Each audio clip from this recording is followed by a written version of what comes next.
How's it going, everybody? Happy Sunday.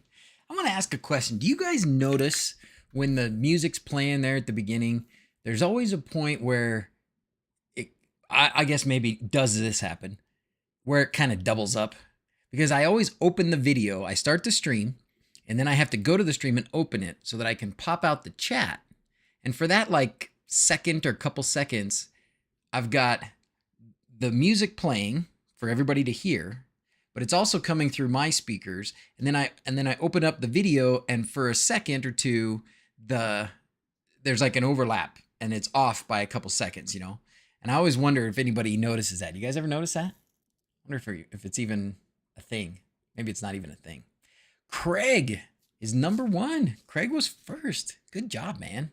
All right, Ryan, Mr. Fixers, Vanessa, and Richard, you guys are here early. Wow, Mongo, Johan, Jeff, Mike, Joe, how's it going, guys? Thanks for being here, and gals.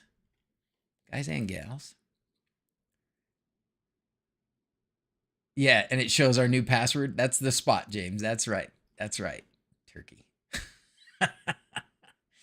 Oh my goodness. Jonas here. Joff's here. Father Time. I've not worked on the bug, but I do have the other carts working. Actually, I don't remember if I told this story or not. Home is super easy. Could be a short live stream. Oh boy. I've already tried it. And maybe it is. Maybe the problem was that I didn't have a device, but we'll get into it and we'll see. I'm glad to hear you say it's super easy. I kind of ran into a couple of hiccups, but again, I don't have a lot of Bluetooth devices because I took all my Switchbot devices up to the Hobbit house. Whoops. Sweltering UK, man. It's nice and cool here today. We had rain all last night. It was awesome. Slightly late to the show. Back from the beach. Oh, lucky dog. Where are you, Tony? Are you always at the beach? Which beach? Finally made it. Been a while. See, Sharpworm, it has been a while. How you doing, buddy? I keep looking on my to-do list, and on my to-do list is still to set up the Mega alarm. You remember we did the Arduino Mega alarm? Rain, what is that? Yeah. It's this crazy stuff. Water falls from the sky. It's nuts. No doubling up. Okay, cool. Well, all right. We might as well get to it. Huh? So, let's look at the docs for a minute.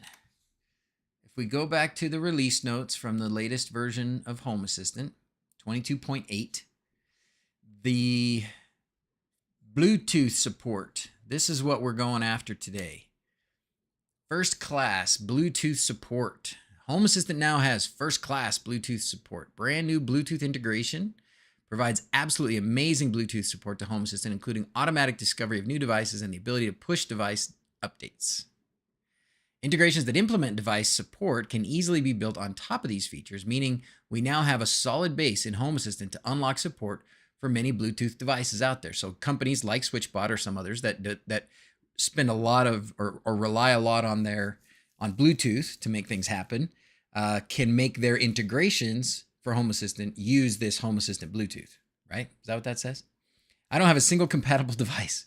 Write my own code and do a poll. The screenshot below shows that the integration is set up and it discovered a new device.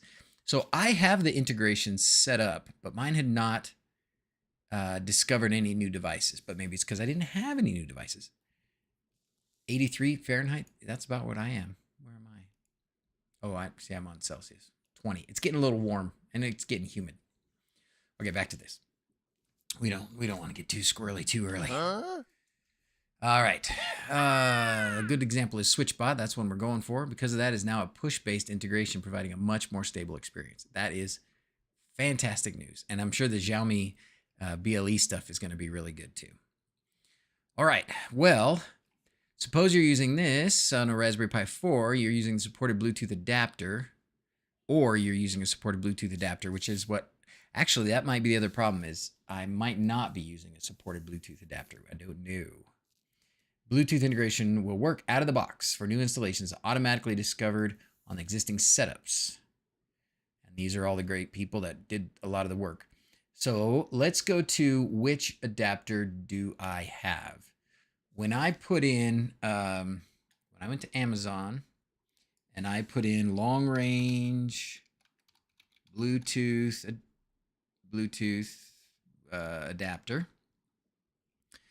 One of these is this XDO is the one that is in the list, or is one of the ones that's in the list, that in the Home Assistant list that they say is an approved adapter. I bought one of these. It said it was coming, then it didn't make it. What are we fixing today? Cheers! Here's my free Prime sub. Thank you very much, Sir Goodenough. You're amazing. You're amazing. Thank you very much. Well, I don't know what I'd do without you. Really, really. That dude does a lot. Okay, so I bought one of these, and it said it was coming, and then it was canceled, and then it never came, and then I got a refund, and so it was, this whole process has been delayed a bit. So in the meantime, I bought, I think it's this one, just to try it out, because I really want the long range one. I've got a regular one actually, so if this doesn't work, we do have another option, because I do have actually two other of the sort of shorties, these little shorties. Oh my gosh, that's dark. Wow. What happened to my...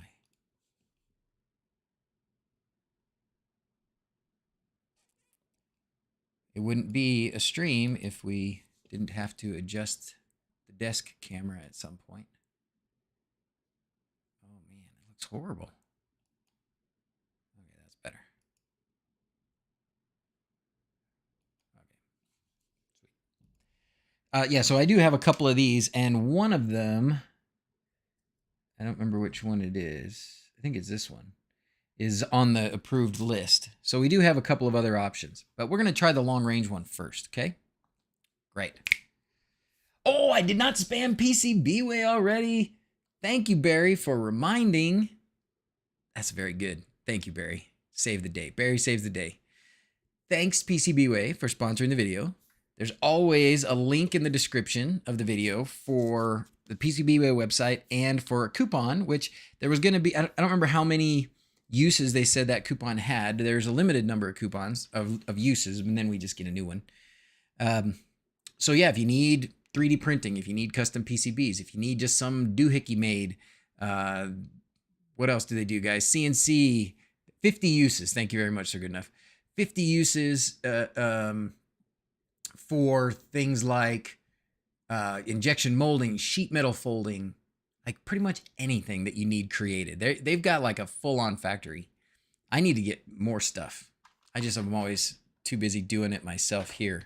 But I would bet that PCBWay can make me some cool stuff if I worked on it. Anyways, they've been a great sponsor to me for years and years, and I appreciate their support. And check them out. Go to them if you need some help. Okay. They tiny, right, Joe? Those things are tiny, right?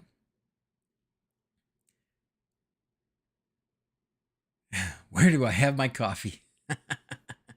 I'm going to make a PCB one day, James says. Me too. Me too. Okay. So anyways, this is the one I got. So we're going to give it a try. So the setup, let's jump right in. So I went right to, let's read the docs, read the docs. Bluetooth integration. All right, here we go. So the Bluetooth integration will detect nearby Bluetooth devices. Discovered devices will show up in the discovery section and the integration page and the configuration panel. So this is where I ran into troubles because there's no configuration panel on mine. When I open it up, you'll see that in a minute. Adding Bluetooth can be done via the user interface. Simply click this button, which I did. So mine will already be showed up and I will open it in the link. Yes. Do you want to set up Bluetooth? Okay. Oh, does not support configuration via UI. If you follow this link from the Home Assistant website, make sure you run the latest version of Home Assistant. I am sure I am running the latest version of Home Assistant because I'm always running the latest version of Home Assistant. Oh, and then it says it's already configured. Okay. Yeah, there we go. Bluetooth, configure. And see, it does see an adapter, which is kind of weird. So it says it sees HCI 0. I don't know what that means. I get a little bit concerned because when I go to my hardware stuff, systems, okay, get ready with your screenshots, everybody. Get ready with your screenshots. I'm sure to leak a secret here. If I go to all hardware, I don't see any HCI 0. So I don't know what it is detecting. Because like I don't see the. Maybe this is it. TTY USB 0. But there's also a Zigbee adapter on here, which I think is probably this. So, I mean, I don't know. I don't see something that says Bluetooth XHCI. Yeah, so I'm concerned that maybe this adapter is not going to work, and that might be our issue. So, but good news is we have different adapters to try. Try to restart. Sure, we can restart. What the heck? Should we just reboot the whole thing? Hi. Is it possible to take the thing in the sink out? Yeah. Ask Mom. Yeah, she's not home right now. You think it went down there? I don't think so. But I don't know where else it went. So. Okay. You check the trash can. You check the. Okay. There's a down in the garage, on the shelf above the bench. There's a thing with a yellow handle and a magnet. You can get that thing and you can just kind of poke around all over the place and see if it. It's not magnetic. It's silicone. Oh, it's silicone. Silicone and glow in the dark. Okay. Sorry, baby. Zoe lost a ring. She thinks it might have gone down the sink. HCI is okay. Yeah, I don't think it's there. Yeah, I don't think so either. Okay. Let's give Home Assistant a restart. I've restarted it a few times since then, but what the heck? We'll give it a restart. We can do just a regular old restart. Oh, wait, there was something else I did. Now, hold on. You go down here. This integration is part of the default config to enable automatic discovery. And I don't know if it was a little confusing whether or not this was necessary, but I assumed it was necessary. HCIO 0 is first Bluetooth interface. Okay, perfect. HJ Junkie, thank you very much. And thanks for being here. So it sees one. Okay, good. Oh, good. It does see one. Okay, great. Unless the adapter is not supported, I'm using and it works for sure. Okay, great. So I did this part as well. I did go into the configuration YAML and I did put in Bluetooth just like that. And I think that was all I did. And I didn't have to do any of this because this is about using it if you were not doing the Home Assistant OS stuff, right? Okay, so I guess if it sees it, then let's do the thing. Let's go back. Let's go to it because maybe it does see it, right? It sees my Bluetooth adapter. So the next thing we need to do is to try and get a Bluetooth device. So what I've got here is one of the only Switchbot things that I have. I do have like some door locks, which I'm sure they'd be happy if they've been asking me about that. When are you going to talk about our door locks? These, however, are regular analog RGB strips. So they're all one color. And I've mentioned this to Switchbot, and I mentioned it to Sonoff and anybody else that has contacted me and said, hey, check out our LED strips. I say, basically, are they individually addressable? And if not, why do I want them? In the Pi 4, he uses the internal USB adapter. Awesome. Don't change the config. Oh boy, too late. I put that in there already. I could take it out. We'll take it out if it doesn't work. Okay, we're going to plug in this. And then we're going to plug in this. And we're going to plug in this. Okay, now we've got some lights. I'll turn them off, but this is what they are. These are Switchbot lights. Brightness, okay, that's nice. Ooh, color change. Ooh, I need to turn down the brightness, so it's gonna. Oh, this changes the effect, huh? Oh, it does. This is a sound reactive. Sound reactive. Okay, I don't want that. I don't want it sound reactive. Stop it. Oh my goodness. How do I make it stop? Read the instructions. Oh yeah, good call. Okay, we're going to turn it off so we don't have to worry about those lights. I'll just get lost playing with them. Thank you, Brian, for subscribing. All right. So now we'll see if it detects any devices. Nope. system options. See, update. So I thought it would just detect them.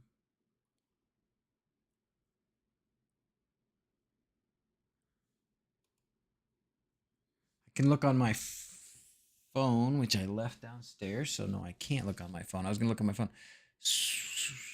Oh, I do. You know what? I have the curtain thing too, Bob. I do have the curtain thing. We could try the curtain thing. Internal Bluetooth is a very limited range of the interface. Okay, electronics opens as an adapter, even with a Pi. Oh, okay. Good call, sir. Good enough. Good call. Even with a Pi that has an adapter inside, you should probably get another one. Reboot. Host. Okay. Let's do that. Let's see. Hardware. Up here. Reboot host. And this was, rebooting the host was what solved the problem we had with the, what was the other thing we were playing with before? Where it wasn't detecting something. Help me, help me. Oh, it was this porcupine. I think I muted it. Yeah, I muted it. Okay. But yeah, we were doing last week, if you didn't see the stream last week, we did the other major thing that came out with this Home Assistant was this, what's it called? It's kind of a Mycroft almond genie thing, Raspy. It's called Raspy. And it's a really lightweight voice command receiver for Home Assistant. I guess it transmits sounds too.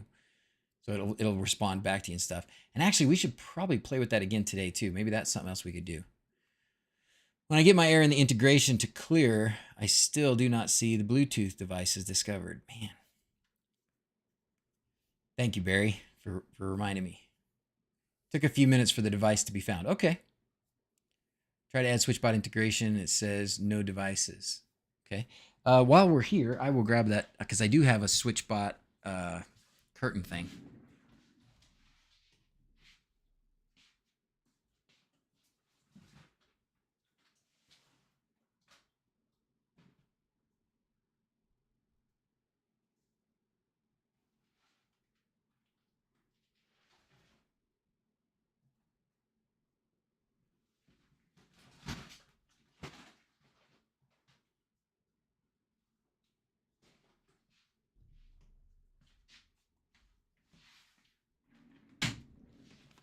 I have several Switchbot things here still. I think maybe these aren't all Switchbot things. What are some of these? Oh yeah, these are part of the curtain things. That's what that is. It's just the curtain doohickeys. Mini hub. I think I even took all my Switchbot temperature sensors up there, because I was just going to do Switchbot stuff up there. So I ended up with no or very little Switchbot stuff down here. Okay. 4 of the MyFlora sensors, and they were all discovered with the same device names. Nice, Bob.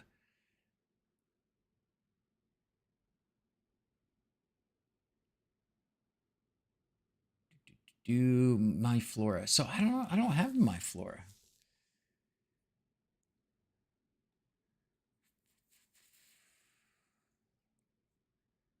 Error integrations. Let's see the Bluetooth Switchbot devices. All right, are we back to starting up here? Did we restart everything? Doesn't look like it. Rebooting the host takes a minute.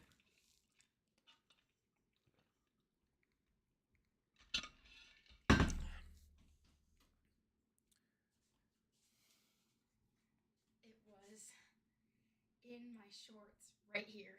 Okay, glad you found it. Good job. And then can I just give you this even if you don't do it now? Yes, you can set it right here. Thank you. She found her ring, everybody. It's all good. And I did put it on an extension cable, by the way, as well. All right, let's go back. Let's go here to the integration and just see if it detected things. I think it would show it right here if it did.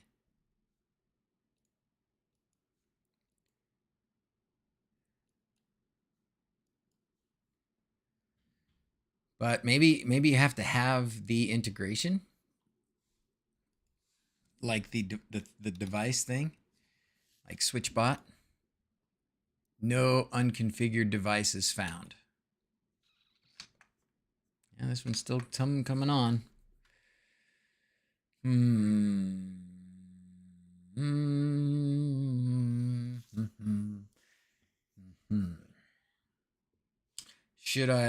I need to take this Bluetooth thing out of the configuration? Because I put this in, I could take it out.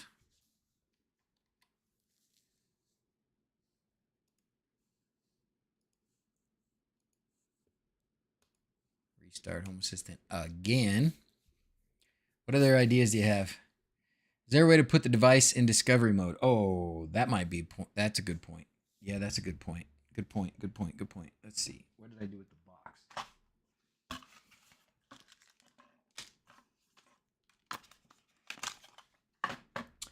Ain't no way I can see this without some glasses. Okay.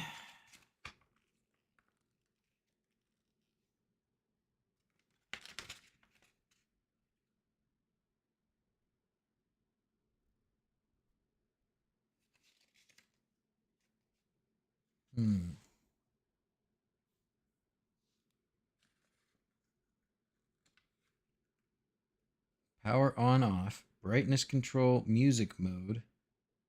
Switch scene. Long press. Color loop.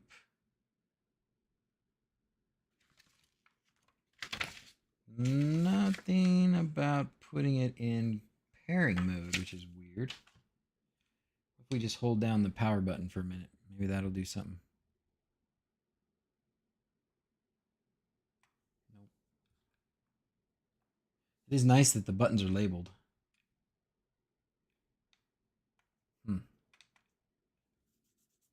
Okay. Back here again. See, there's nothing there.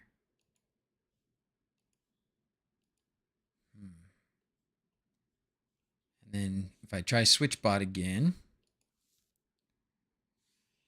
I'm just missing something. This is why we do this. No unconfigured devices found. Ugh.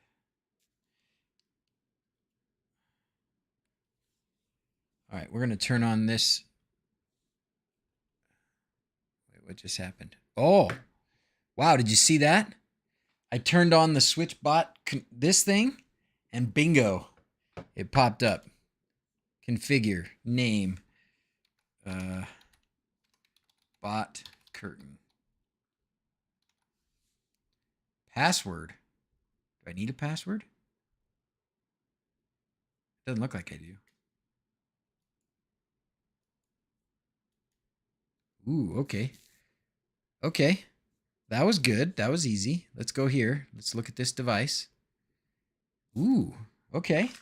Checky. So maybe maybe these LEDs are different, but this thing is working. So let's make these motors move. Okay, we got this thing. We're gonna make the motors move. Open.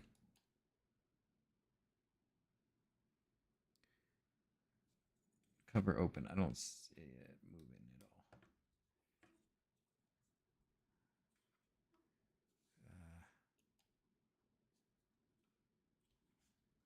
all. Motor's not moving at all. It might be that it's dead. Oh, there's a light sensor. Oh yeah, no, it says 82% battery. It's just not working. It's not moving. And it's not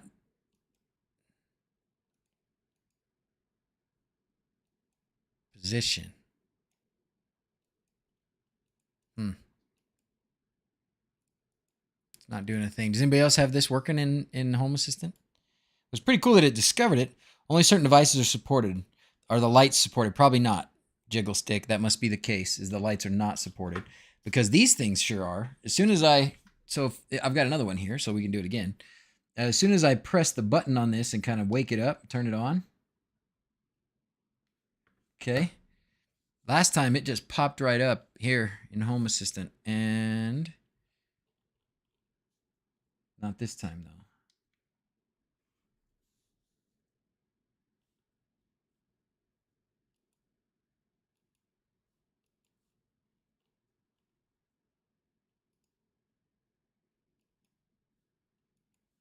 Huh. That was weird. So the other one just popped right in. But the other one also wasn't flashing like this.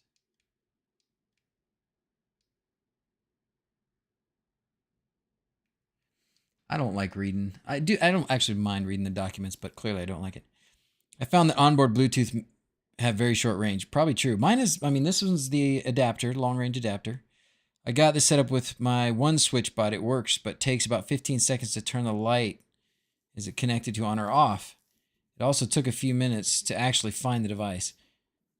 With Home Assistant in my office and the switches in the garage, has to go through a glass door, a wall, the big metal shelf, and lots of metal stuff. Surprised it works at all, really.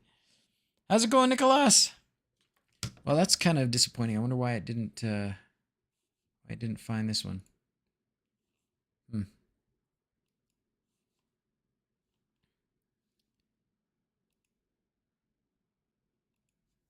But now I can't get this one to stop.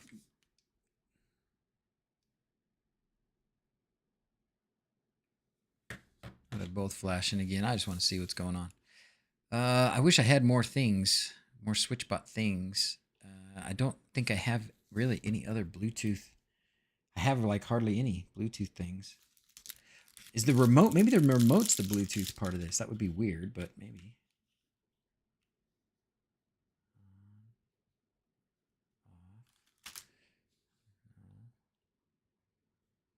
Well, we got partway. You know, we got partway there. We got partway there. Not bad for not reading any instructions. Oh, that's probably why the motor wasn't working. Probably needs to be like latched in or something. How it works. Yeah, it probably needs to be latched in. These actually are pretty genius the way these work. I wish I could get this to shut off now. Whoa, look at that. These are pretty cool. How in the world does it? Oh, because this part is just to hold it on, and the motor is just this.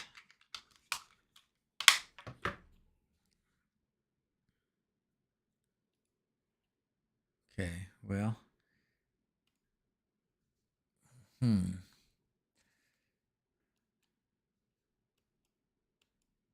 Okay, became unavailable. Became unavailable. Oh, triggered. Turned off. Calibration turned off.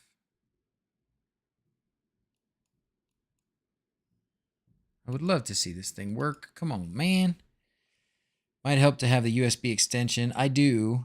Lights aren't supported in GitHub. Thank you very much, Gary, for looking that up. I should have done that ahead of time, but you know. Third-party BLE integration I use via Hacks. Passive BLE Bluetooth integration. It supports more devices than the Home Assistant Core. That custom integration is the basis for the Home System Bluetooth. Oh, really? What is it?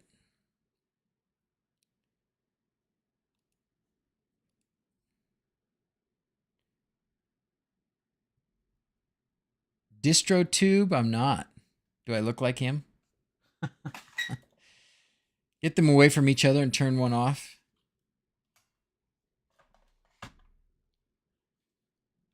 To turn off the one that is connected. Interference, maybe.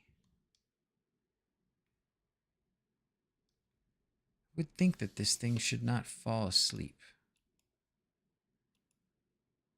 Light level 1.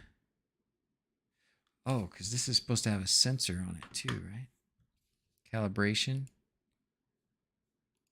I'm just playing around with this now. This is a binary sensor.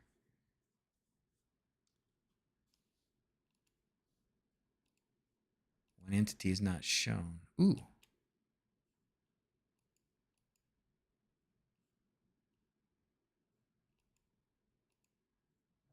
I want to see what this is. Where's the value here?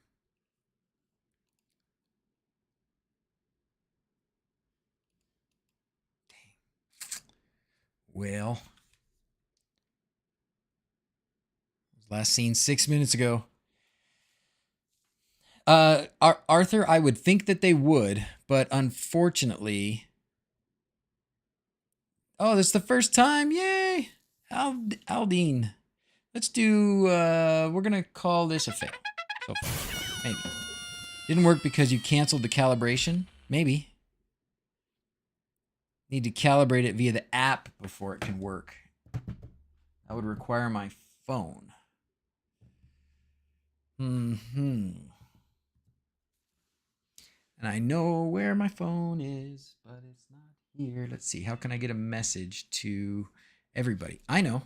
We'll do it this way. This is always fun. Let's go to, what's an easy way to do it?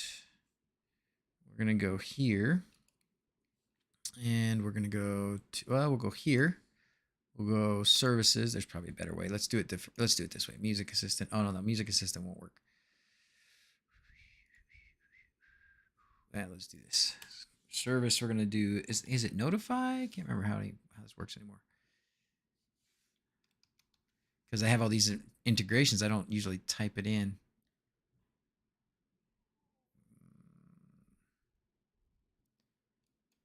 Here we go.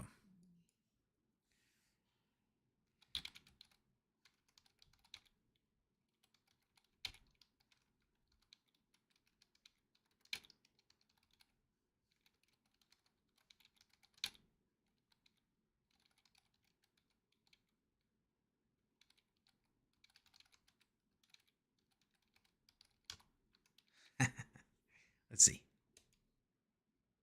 Didn't work. We can do it through Node-RED. I think I can do it there. I think I set it up to do it. Then it'll announce it everywhere. Notify to go to all devices. Announcements.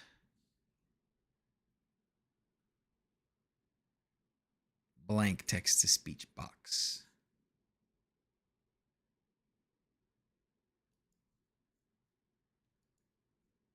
Enter the message here.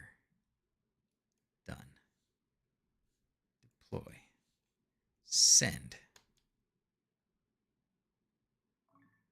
That'll work.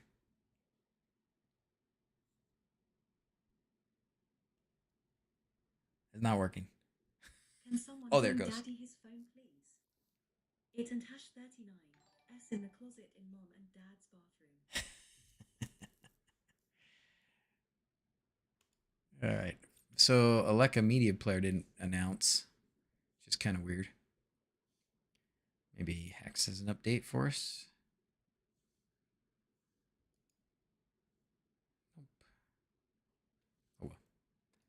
Oh, because you know what? That one that I just did, I think that one in Node-RED that I just did was only for certain things.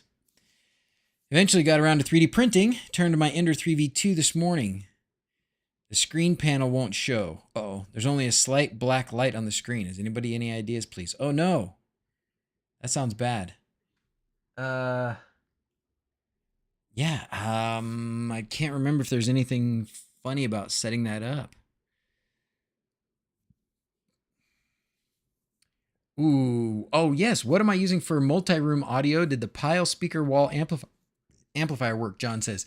Yes, the Pile speaker wall amplifier did work, but it doesn't do multi-room audio. We don't do multi-room audio.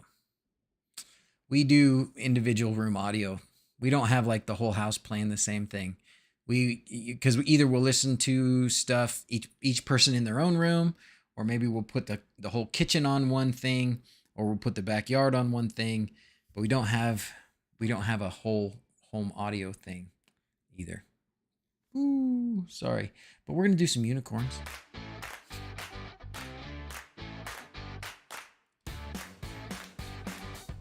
I've seen that when it's getting powered by USB, but not the actual power. Presence detection, raspberry room detection. Nieborst, I have not played with that in a while. The room assistant was, to me, seemed to be the most. By the way, this is the one that I'm using that works. We could pop this in there, and we can I guess include this on the list of adapters that works, because we just proved it works. Jiggle Stick, thanks for subscribing. You like unicorns or planes? So unicorns or planes.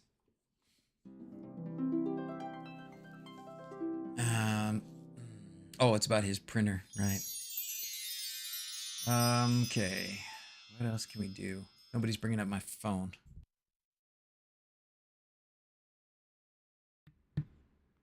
What's the announcement? Can somebody please bring Daddy his phone? It's in the closet in the bathroom. Announcing. Can somebody please bring Daddy his phone? It's in the closet in the bathroom. Okay. Oh, so interesting topic, but we have visitors. Great minds think alike. I did SmartBot via Hun and Python BLE. Oh, man. I don't know what that means. Hun and Python BLE. See if they ignore the announcement, right? Passive BLE monitor integration. Okay. Passive BLE monitor integration. It's for Home Assistant.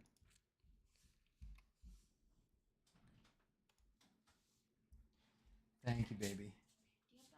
I do. It's kind of flat, but yes.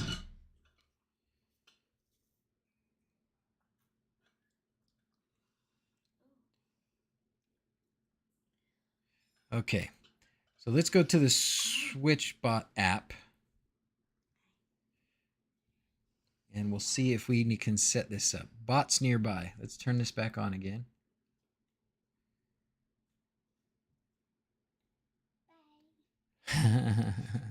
Thanks, baby.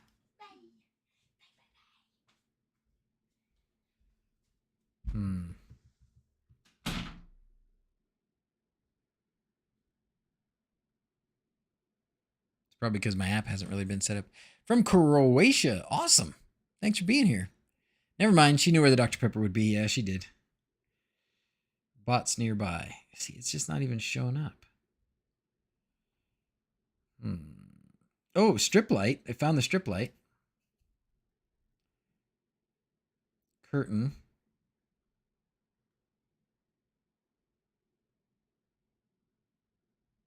Please select. Oh, I don't care.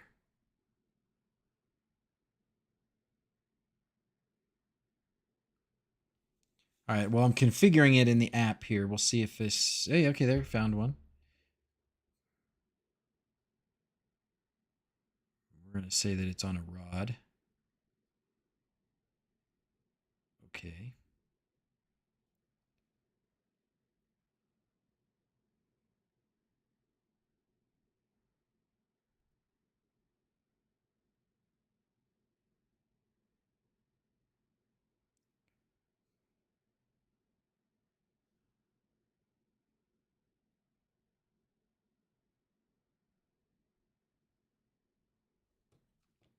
It's not moving. Nothing's happening. Oh, now it's moving.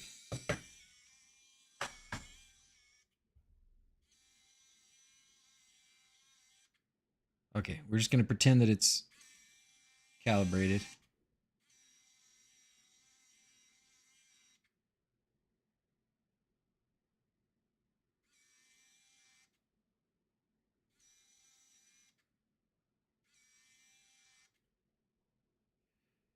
Bingo. Okay, so it's totally not calibrated correctly, but it's calibrated. So let's go back here again and see if it's showed up, see if we can control it now. Oops.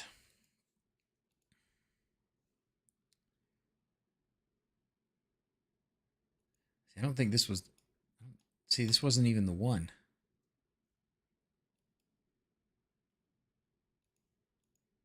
Why would it not show up?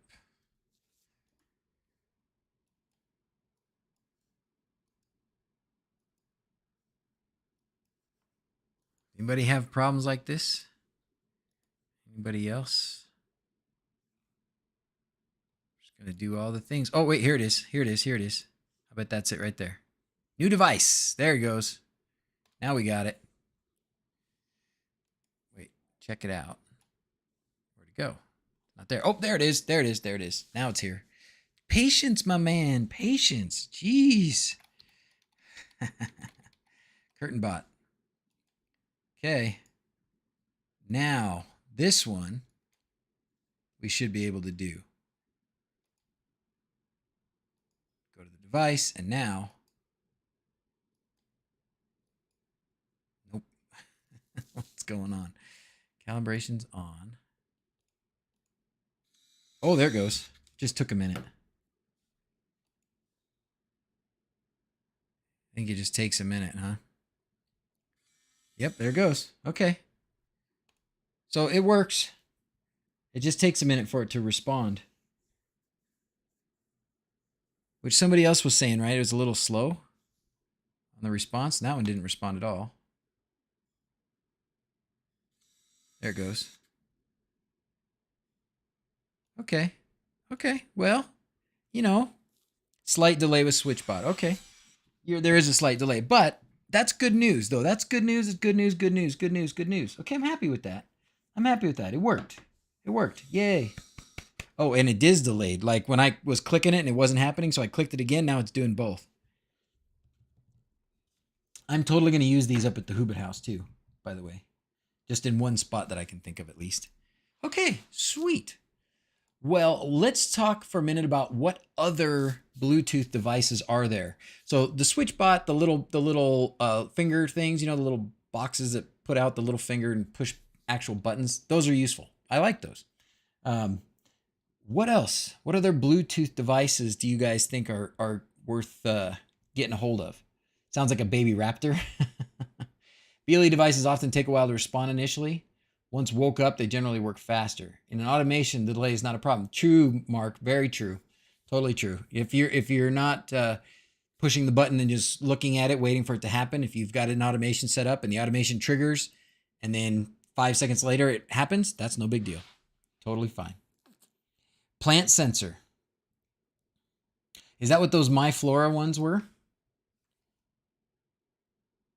Can't get my finger bot. Doggone it, Sir Goodenough. I'm sorry, dude. Don't you need to add another Switchbot integration for the second curtain? No, it showed up in the same one. It showed up in the same one. What I did need to do was calibrate it. So this one, if you go to this one, see the calibration? It's calibrated. The other one is not calibrated, this first one. So probably what I need to do is go into the app and calibrate the second one, which I totally messed up the calibration, so I'm going to have to recalibrate them. But I wasn't even really caring about the calibration.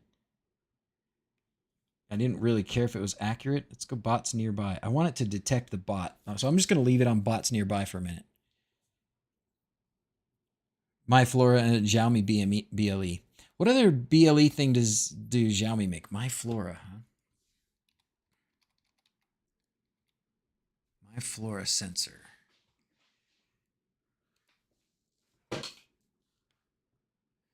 Oh, that's cool. So it tells you when the soil is dry, huh? Okay. And you just stick them in there, and they're Bluetooth, and you put them wherever, and you don't have to worry about it. That's pretty cool. Okay, so I've seen these, right? Soil sensors, but they've always been wired, right? They've always been wired.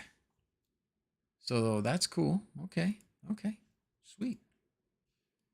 I can dig it. Now, what other Bluetooth? So here's a Bluetooth temperature sensor that's Xiaomi. I love these. These are Zigbee. What's this? Passive water temperature. Oh man, really? Wait a minute.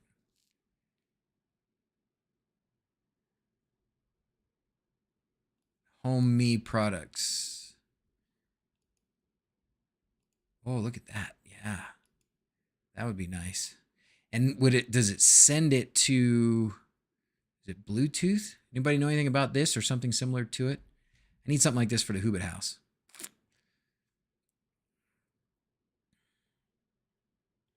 There's probably a lot of these, or multiples. High precision human body sensor. Oh, is this the one? Wait, this is different. This isn't the one that they've been talking about, is it? Mihia thermometers, Bluetooth. Don't use them with food plants. They leach heavy metals. Oh gosh. See if it has an integration. If not, most likely won't work. Okay. Does anybody know if the Xiaomi Mi Smart Scale will work with Bluetooth? Oh, that's a good point. We have a Bluetooth scale that might work. But I guess it still needs an app, right? So the Bluetooth integration for Home Assistant basically just gives other integrations access to the Bluetooth devices or the Bluetooth antenna. And then you still need the integration that the devices work with to respond. Is that accurate? Oh, so UPin is just Xiaomi's water. These are for furnaces or something, right? Oh, these are great. Wait. Oh my gosh. You can, I would love to, I wonder if this senses the flow. Water saving outflow, smart faucet, infrared bathroom, kitchen, energy saving device, spout. Sorry, this has turned into a shopping spree. It's turned into a shopping spree. Okay, let's see if it found this. That is correct. Okay.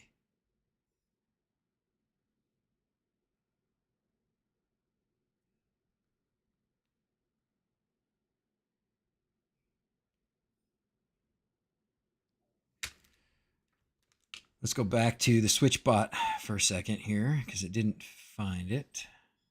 Didn't do the bots nearby. It did not find the bot nearby. So we'll just do it the old-fashioned way. We'll do curtain. Open from one side, sure. I don't remember. Connecting. Oh, it's not doing the blinky anymore. Oh, did it find it?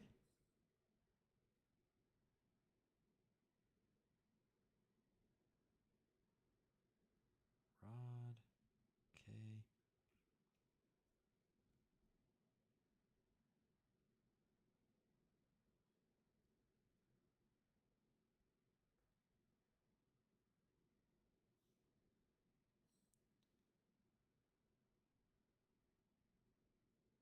Okay. Okay, here we go. Calibration. Move left. Yeah, now it's working. So you guys that have these, oh, these have solar panels you can use to charge them with.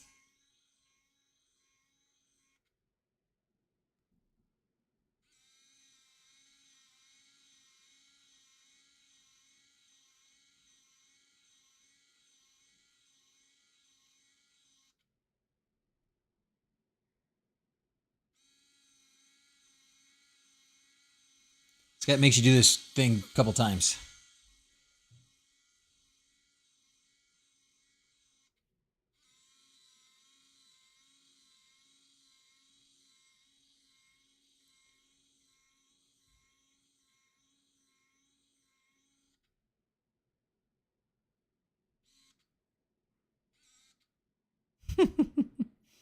Okay, the calibration is way off, but whatever.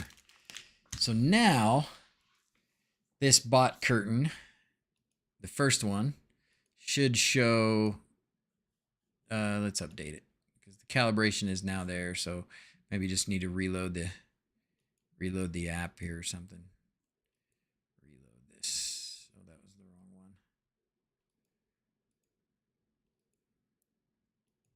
It's probably gonna. Yeah, now it's got the calibration, so now it'll take a second, but it'll make a noise, maybe.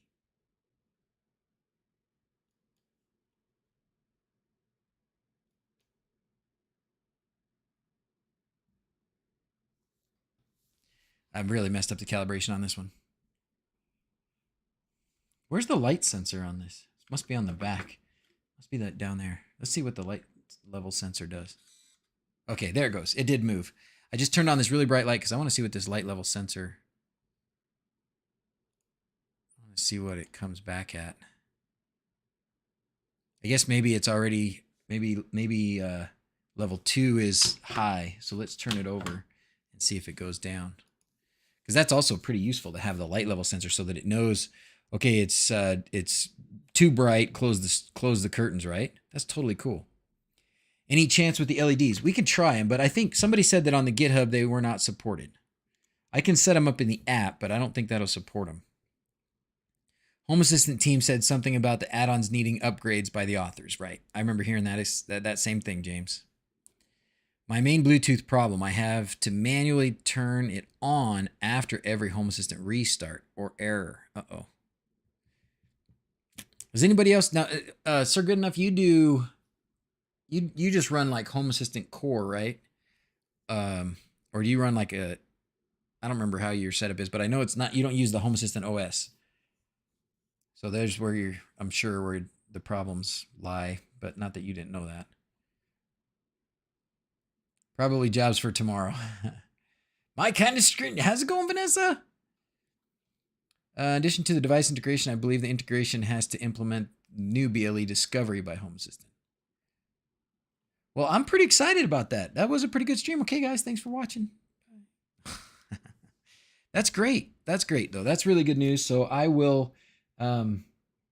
that's awesome. Good job with the Bluetooth, guys. Good job.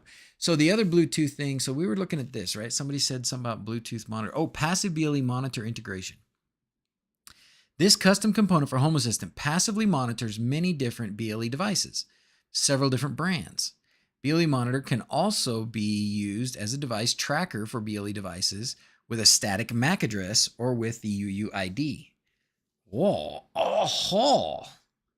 Important announcement about the future of BLE monitor.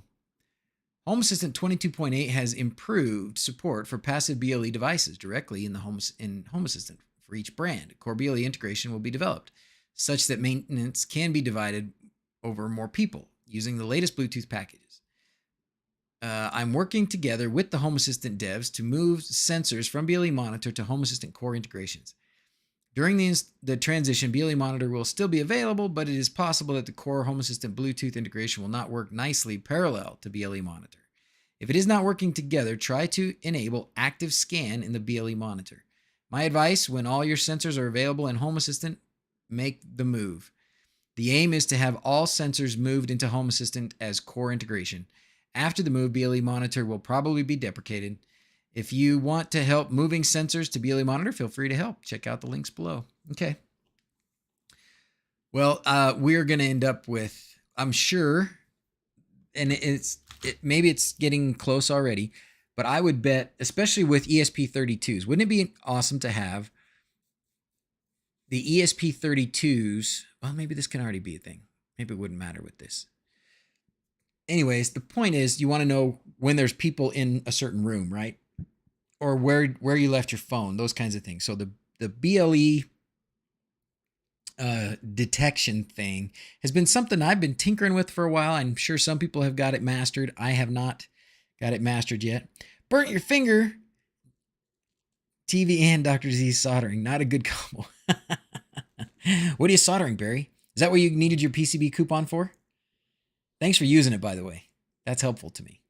That doesn't give me anything, I don't think, but if they see that over time they're not getting any new customers because of the sponsorship, then why would they keep doing the sponsorship, right? So thank you for doing that. Because it's a supported instance, it would be nice if it worked. With such lag in responsiveness, I believe the use case will be limited, possibly C# worm. In some ways, like somebody said earlier, if it's part of an automation, it may not matter so much if it's a few seconds behind. But yeah, if you press a button, like you wouldn't be able to do it based on like motion walking into a room, right? So if you had whatever, you get the scenario. You walk into a room, the motion is detected. By the time the light comes on, you've lost interest in waiting and just flipped it on with your hand, right? Programmer boards for pagers. Oh, that's cool. That's a work thing. All right. Well, let's see. We can do some other things. You guys, anything else you want to talk about with the Bluetooth stuff? It'll have to be, I'll have to do some stuff up at the Hobbit house. What I'll probably do is take this one I have up there, Because it would be nice to be able to use some of these to open and close some curtains up there. That would be pretty sweet. We do have a couple places where that would be useful. Yeah, fun. Just a money thing, just a hobby. Oh, okay, cool. Ham pager or commercial? Yeah, what kind of pager? Not sending me the notification, YouTube. Oh, sorry, John. Well, we're glad you're here. We'll play the choo-choo train for you. Blade's gonna hear this and go, that is not the right sound. All right, so what else can we do? We can, should we mess around with, I don't even know if I want to try that. The choo-choo train makes everything better. Delay with Bluetooth is because the connection probably isn't constant and it needs to reconnect before sending the command. An active connection should be instant. Gotcha, Jiggle Stick. Room Assistant or Room Assistant, isn't that what it was called? Let's check it out. Was it Roam? Oh, you mean Roam Assistant, like as in the RV? Oh. Was it called Room Assistant? What was that thing called where you put the Raspberry Pis in each room? Anyways, no, we've parked the RV for now. It's up at the Hobbit house. I would love to have a reason to get into it again. You know, we thought we would use it while we steadily built the Hobbit house over a course of a couple of years, and then we did the TV show and we built it in like 4 months. So I love the RV, but I don't know when we're going to use it, but we'll see. Home Assistant on wheels. Yeah, I'm sure we could do a lot of stuff. We could do a lot of good stuff with it. And I have had to like tweak and fix and do some things with the RV. So I think I've got a much better handle on it. I also I think I'm going to take some of the batteries that I didn't use for the house and use them on the RV, because it does need a bit more of a battery pack to really boondock for any period of time. We couldn't even run like this little ceiling fan thing all night on the one little battery we had. I'm talking about wasn't it a BLE? EsPresence. Ooh, EsPresence. That's right. That was the one I was looking at, because Alex did something on that, right?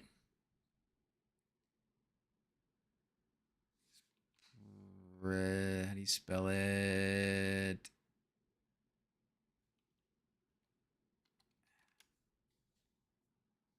There.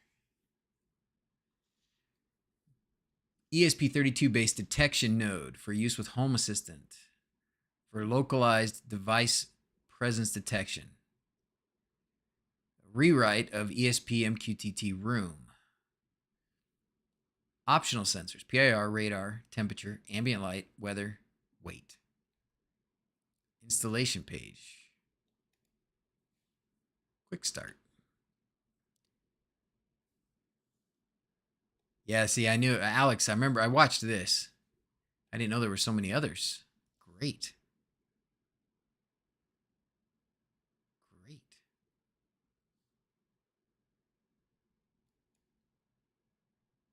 Some write-ups on it too. Okay. And it runs on an ESP32. And then if I remember right, it reports back distances from other Bluetooth devices. So if the Bluetooth device that you had connected, or if you have it if it knows your phone, then it will tell you when your phone is which of these things your phone is closest to, right? Something like that. ESPresence is the one you use on the Raspberry Pi's Room Assistant. Thank you very much, Craziness. That's the one I remembered. That's the one I tried. And I don't remember. I think the problem I was having was Wi-Fi problem. I'm late. Did I miss the magic smoke? I can make some more for you, Street Wiz. Thanks for being here. Really need to figure out BLE. What is it about it? that you need, Nicholas, in BLE for the what? What are you trying to do? Because yeah, tell us what you're trying to do, because probably somebody here has it figured out. Not me, but probably somebody else. Let's see.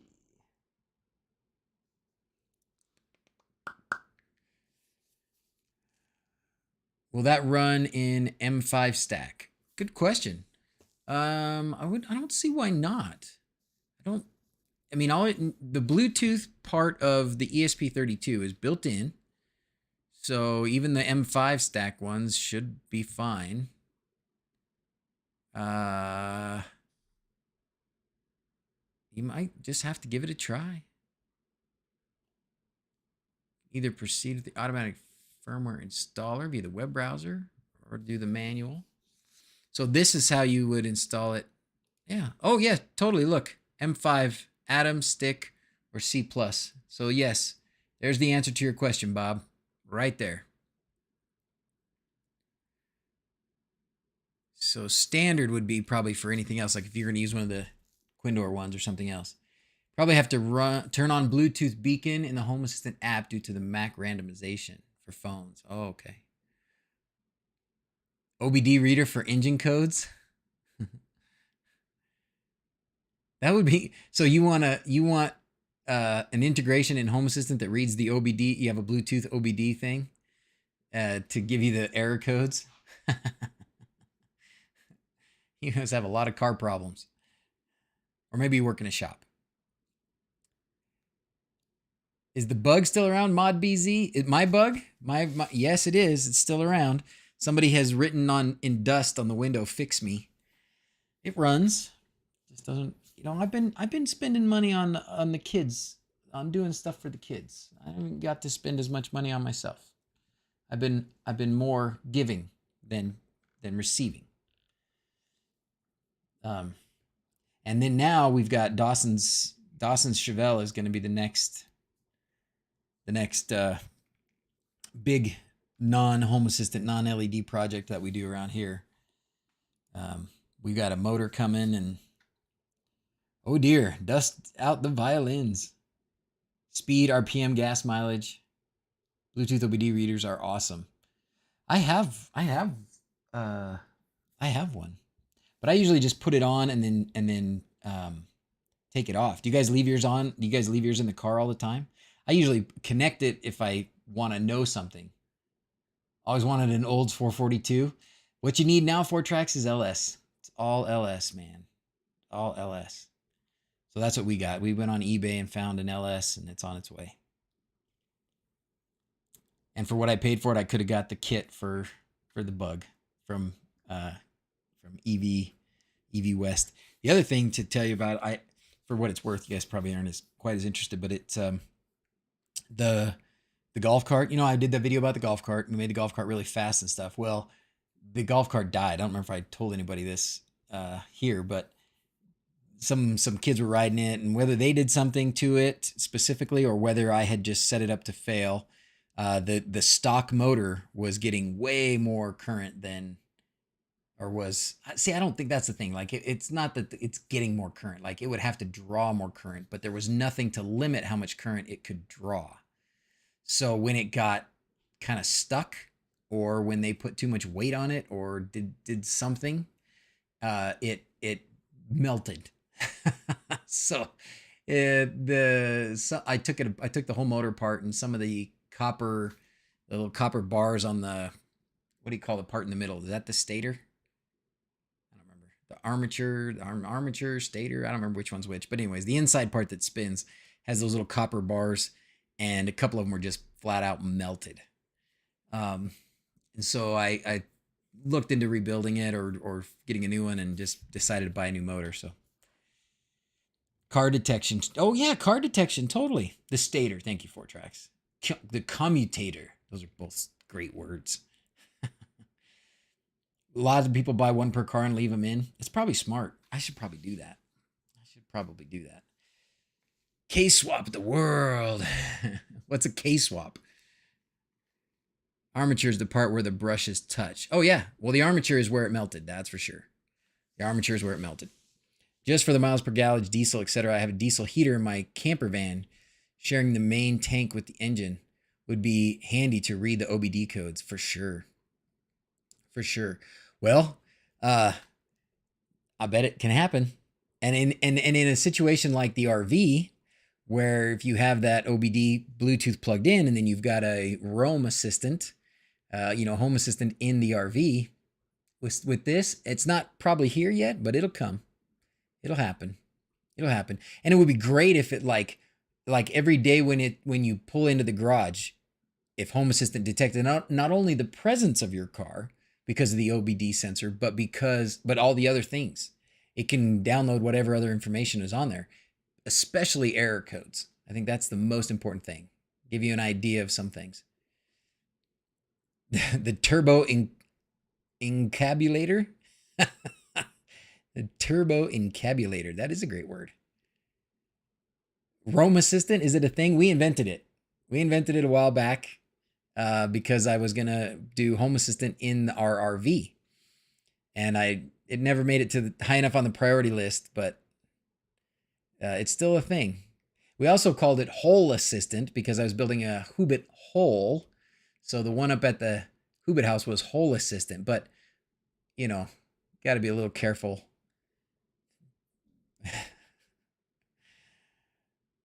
That is taking Home Assistant to the next level, helping with vehicle maintenance and repairs. Roam Assistant is an actual thing. Oh.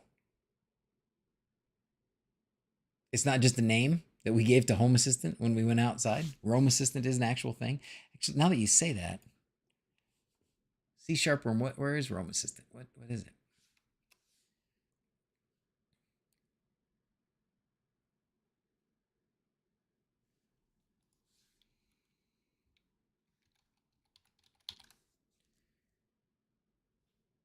Sonos Roam, simple cars. Sonos Roam, Home Assistant automation. Show us what you got. Show us, what is the other Roam Assistant? Is it like did somebody package it, or what is that?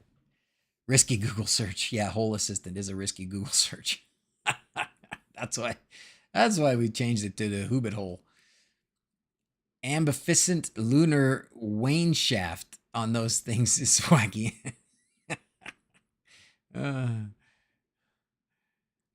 Have to look it up. Of running Home Assistant for a couple of years in the camper van, managing excess solar, etc. Has been working a treat, but glad to see things are native in Home Assistant now without too much tweaking. Look up the channel This Smart House on YouTube. Oh, cool. Is that who does that? This Smart House. Roam Assistant. I thought it was just a name we invented.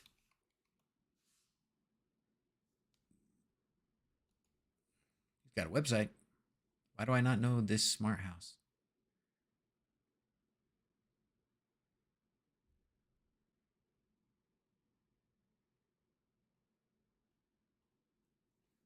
This is what my website should look like, but it doesn't.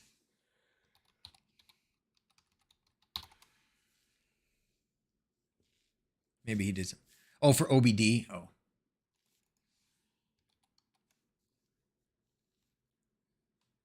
What about, so OBD2 Home Assistant? Let's see what there is already. Is there some things? Torque. That's right. That's right. I do remember looking at that because Torque, if I recall, Torque is an app for your phone, but it costs money, right? Or it costs money for a bit or for beyond a certain amount. Car telemetry and Home Assistant. Rob's blog. Here's a few of these. There's a few. Look at that. Seemed cool to me. Now that I'm writing about it, I'm forced to come up with some good reasons why you, dear reader, might do this. Map position of where your car is. Store data about your car's journey, such as fuel used per trip, CO2 used per trip, engine performance. Yeah, everybody wants this. He's underestimating how important this is. The chart the performance of your car over time. OBD2 parameters. This is cool. How did you do it? Where to start? Reliable data feed into Home Assistant, which doesn't fail very often. Hardware needed. And then what? an Android device, car mobile USB dongle, torque light. Yeah, see, so the regular torque uses something else. Like a home assistant servers, radio, and MQTT broker. Huh. Here, I'm going to leave this to you guys to read through in your own time. That's cool. With your motorhome using an Android radio. I have an Android radio in my motorhome, but it's not on unless the RV is on. Victron system. That's true. I have a Victron. I have Victron that has Bluetooth in the RV. Wait, now that this has Bluetooth, what about Bluetooth for my bigbattery.com batteries?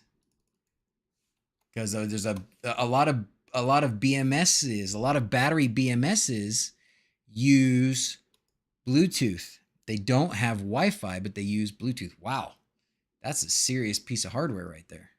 That is not the $15 one I bought on Amazon. Oh, SW CAN and CAN protocols, world's fastest Bluetooth OBD2 adapter, free, unlimited, specific data add-ons, small form factor, hacker-proof, read and clear, check engine light. Wow. Free included Windows, Android, iOS app, dozens of third-party apps, free firmware updates, battery saver technology. That was the other reason I took mine out of the cars, because I think it killed my battery at one point. Bluetooth, Victron Bluetooth is sealed, not open source. Boo. Out of range of the amber. Oh yeah, but my wHobbit-House, it sure would be. But we could do something. We could figure something out. I just want it to be able to report, you know. Although I still have my. You want to see what's going on at the wHobbit-House right now? So right now we're producing a good amount of solar, and this is actually only half the solar we're producing. Now that we have both charge controllers working, we're actually producing twice this much right now. So that's fantastic. And even though we're using a good bit, we're still charging the battery. The battery's still filling. I don't know why that thing decided to go wonkadoo. Assistant 8.4. We're going to go to integrations. We got to go here and we got to reload. This happens all the time. This is the Emporia. And very often you have to reload the Emporia. Oh, great. No, there it goes. Yeah, very often you have to reload Emporia to keep getting it. So this is the air conditioning, basically. This is our air conditioning up there at the wHobbit-House. So it's way less. That's half of what, well, it's half of what one of the air conditioners in this house uses, because each air conditioner in our house here uses at least 3,000 watts, sometimes more. Why not flash Emporia with Tasmota? A theming, that's because it works. It just works, and I don't have to mess with it. You don't have any problems with yours, Marshmallow Man? Well, maybe it's because of the amber or some other situation up there. I don't have typically a problem with it. Like the Emporia is constantly working. It's just sometimes I have to go in and reload that app for some reason. But I don't know. Maybe I need to just automate the reload, James says. Maybe I should just automate the reload. Sometimes it goes days and days without needing it. So I guess I don't always need it. But you can sniff data through MQTT or dbus. On that other one, Machiavelli, might as well say, please hack me. Blue Driver Pro OBD2 car diagnostic scan tool and code reader. That's what we have. What should we expect in the price range? I mean, because if you know what, I'm not against buying good stuff that costs money. It's okay. That's just so far off of what I've seen. Okay, so that's less, but still not as low as what I had gotten in the past. But I probably got like just the cheapest, crappiest.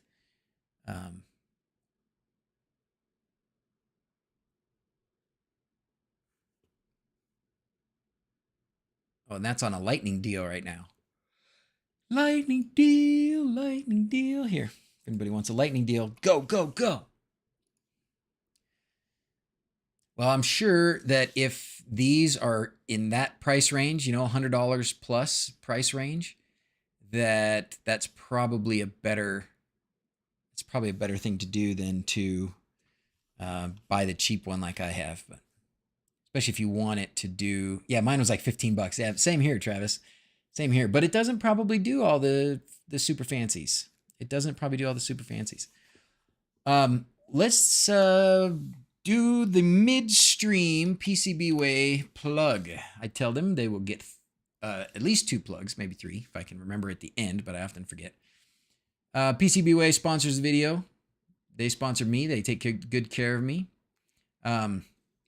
Not just PCBs plus CNC, 3D printing. They have flexible PCBs. They'll do the assembly for you. They'll put the parts on there for you if you want. They're awesome. They do, the other stuff is sheet metal folding. And what was the other thing? Sheet metal folding. And I always try and remember them. Pretty soon I'm going to have it down. I should just say it in the same order every time. Injection molding. So been a great partner for us for a long time. Thank you, PCBWay. Appreciate your support. Check them out. There's a coupon in the description. Gotta go. See ya, Nicholas. See ya. Watching on TV, they had to come and just chat to recommend IoTaWatt, a great replacement for Emporia. Oh, yes, I've heard of the IoTaWatt. I think we looked into it. Thank you very much for listening and lurking, Eric, and for popping in with some good information to add. IoTaWatt. And the thing about IoTaWatt is I don't remember where it was. It looks similar. And my guess is it's more local. Yep, open system, private data. Yeah, that's it. So that's the big difference. And that's a great difference. That is the thing. Emporia is not closed. Emporia is using their cloud and stuff, but it's basically this. So if you want the option that is not, open to the cloud, this is the thing to do. So 120 volt kit or 240 volt kit, 162, which is right in the same ballpark. How many do you get of these with this? Not that those are expensive. You can buy those too. Those aren't too bad. Add an additional 100 amp current transformer, add additional 50 amp current transformers, base unit, AC reference transformer out of stock. And then each one of these is like $10. $9. Insufficient stock. No. And that transformer, that's what you put in down here, right? And Emporia does the same thing. You have to put that one on each of your phases. And that gives you the voltage on the phases. It also powers the machine. So cool. IoTaWatt. A little bit more, but not much. Not much. I mean, what's the Emporia is about this price in the 160s. You do get the transformers, a lot of the transformers included. So depending on how many transformers you get, it could go up more. But if you appreciate having your data off the cloud, this is the thing to use. IoTaWatt. I'm going to post this link in the description. Runs off an ESP32 and ESPHome. Nice. Nice friend of mine has one. You use the one he has? Dig around. There's a Home Assistant compatible app which reports via MQTT from OBD. Ooh. So that would be something like OBD to MQTT Home Assistant.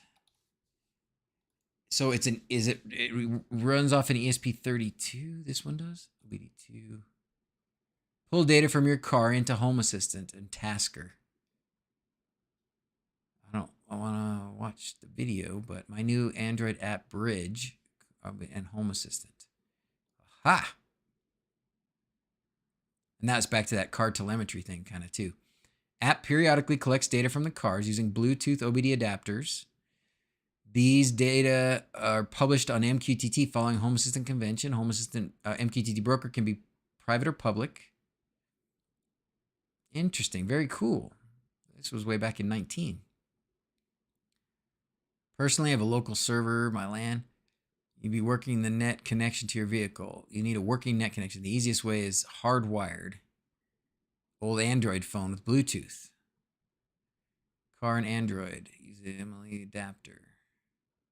Directly connected to OBD port. Connect my phone to the adapter through the Bluetooth connection. But now maybe we can use this and connect directly to Home Assistant, right? No disponible because it's an international link.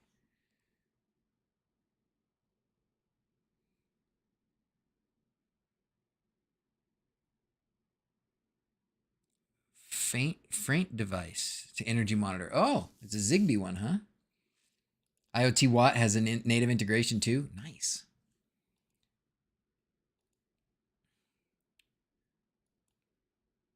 What was this I was looking at? Oh, I'm going to close too many apps here. So other things that I need to work on. Let me tell you, because we did get through that pretty quick. And we've been just kind of bouncing around since then, but that's what we do. We bounce, we bounce, we bounce. And Emporia can have EsPhome installed and make it local. Yep. So,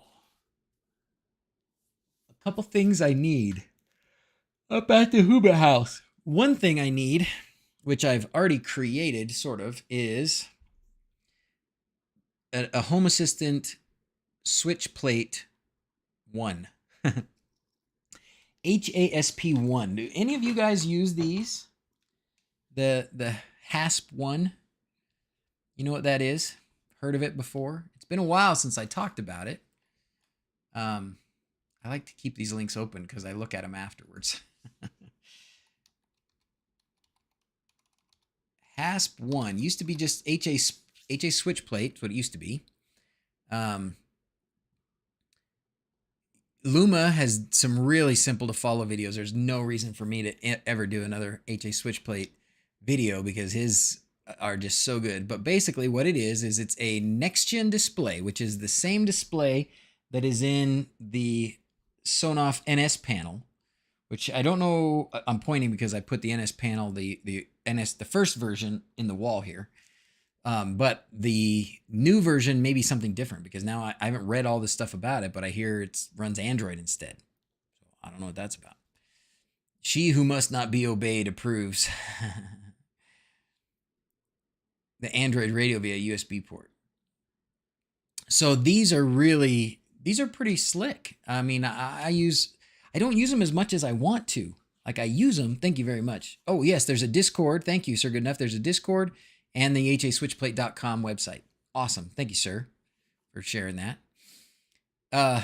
But what it is Luma, and I've been, the reason I put in the NS panel here is because I've been toying with the idea of making the NS panel work with EsPhome.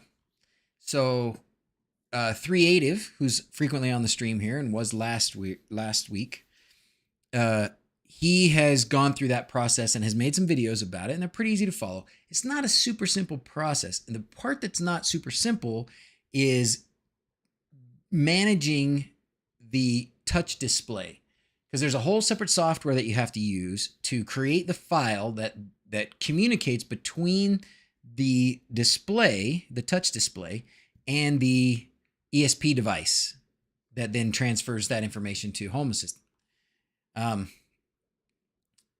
The good thing about HA Switchplate is that he has, Luma that is, has created all these templated display files. And it makes it really easy to get the displays that you want. The NS panel has really cool graphics too. It's got like, kind of a background to it and some things. And there's a lot of people that have done really cool things with the NS panel. So I'm probably going to go ahead and go through that process, but I haven't yet. And one of the reasons I haven't is because these HA Switchplates work so easy and so well. They're not quite as customizable in some of those graphic ways as what some people have done, but that's just because Luma did the work with the next gen editor, the next gen display editor software. And he just makes it easy. So if you want to plug something in and just kind of be able to tinker around with it within a few minutes and get it working, this certainly does that. But the NS panel is promising. The other thing about these HA switch plates is that they're not that expensive. I don't remember what they cost right now. Let's look up next gen display. But getting to know, if you like tinkering, which most of you do, if you like tinkering, then getting to know how to use the next gen display editing software is a really smart thing to do. You should take the time and learn how to do it, because you can make some beautiful stuff, and you can change the size of your display. So when Luma did the HA switch plate, he always used this same size display, and part of the reason is he wanted it to fit in a standard kind of light switch spot, and have some room around the outside and some things. And it just seemed like a decent size display. So that's what he used. But next gen has lots of other sizes. So look at these. So he uses the 2.4, I think. Is it 2.4 or 2.8? I'm not sure which one he uses. But anyways, it goes all the way up to 7 inch, 4, 5, 7 inch. So you hate doing GUIs. I mean, if you, it's not easy, but depends on how much you want to tinker and stuff. So anyways, if you wanted to learn how to do it yourself, you could use the bigger displays and the different sizes of displays, because Luma's stuff all uses the same size displays, which I don't mind. But if you really want to, you really want the bigger one, you can use the bigger one. But then that's another reason to go with the NS panel, is because potentially the NS panel is bigger. So it's not here. It must be on this. What is Sonoff's? Sonoff's website is not Sonoff. It's what? What the heck is Sonoff's website all of a sudden? It's not Sonoff.tech. Anyways. All right, well, let's look at the next gen, because you used to be able to buy them here. Store. We're doing the same thing I just did with next gen. IT, that's the one I was looking for. I couldn't remember the name. Thank you, guys. Which error, Shane? You get an error. Who can I ask about getting BLE in Unraid Home Assistant Core to work? Oh boy, Shane. So good enough. You, Shane. I don't think it's Unraid that he's using. But Sir Goodenough has also been banging his head against the wall with error messages from trying to use it in something outside of the Home Assistant OS. So let's compare first. These NS panels are kind of expensive. They're not as expensive as some of the others, like, what was that company that was doing those for a while? They had a very generic name, but if you go to a really high-end house, people will have these like as every light switch, and they're like 100 and something bucks per light switch. Blah, blah, blah, blah. 2 pieces. So if you want the US type, it's going to cost you, it doesn't give me the price. Oh, 65 bucks. That's not terrible. That's not terrible. If you get 2 of them for 120, so you save a few dollars. So that ends up being a little bit less than $60 a piece.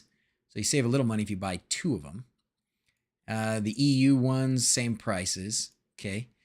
So, I mean, that's not terrible. So we'll compare it with $60. And when you go to do the HA switch plate, I'm not sure. Well, I think Luma still makes them on like a Tindy or Etsy or something like that.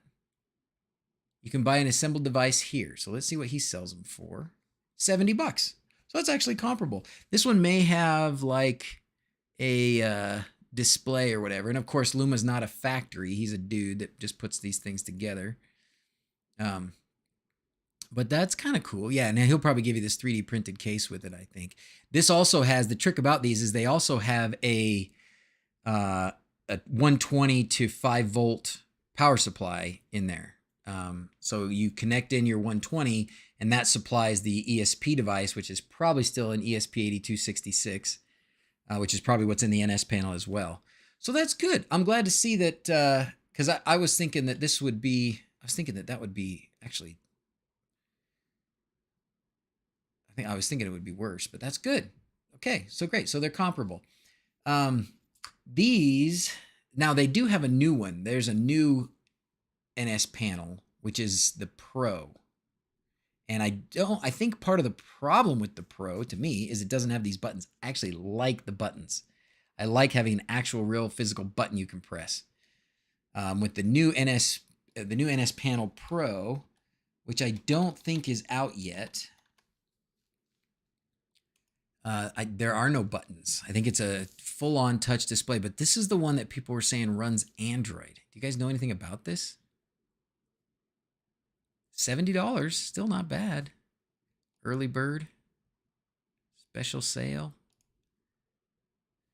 And look at that, he put it on a little dock.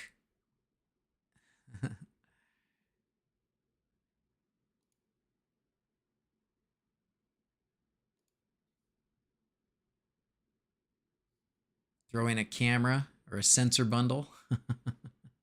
Good for you, Sonoff. Good for you. Help us achieve the goal 1,000 units in September 20th. Currently 843 units backed.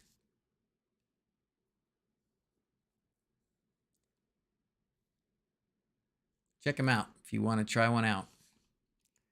HASPone is considerably cheaper if you go with the DIY route. Yeah, for sure. It is.